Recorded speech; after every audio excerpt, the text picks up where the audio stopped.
Нағыз адам өз елінің тағдырына қамқорлық жасамайтындарды адам деп айтпас болар. Өзі тамаша адамның ғашық жары да тамаша болуға тиіс. Уайымсыз өтсем десеңіз, ғылым қамын жесеңіз. Не керек жатқан байлық судай тасып, тұрмасаң қалың жұртқа қарайласып. Кітап ақылыңа ақы сұрамайтын алтын қазына. Ақ жолында кім үйретсе бір әріп, болмас оның қызметін қайтарып.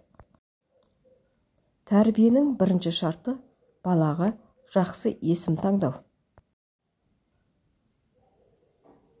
Ғашықтың жолы ауыр жол, билетпей бейіл соқпа қол.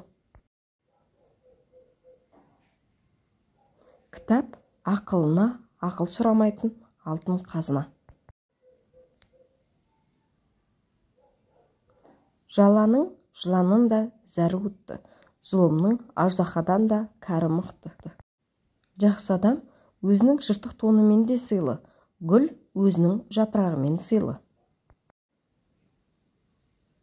Жақсы дос бойға жарасады, жақсы жолдас ойға жарасады.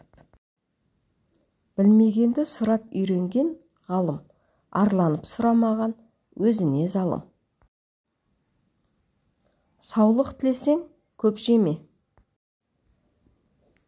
Егер сен шын адам болсаң, халқының тағдырына қабырғасы қайыспайтын қалтақбасты адам деуші болма.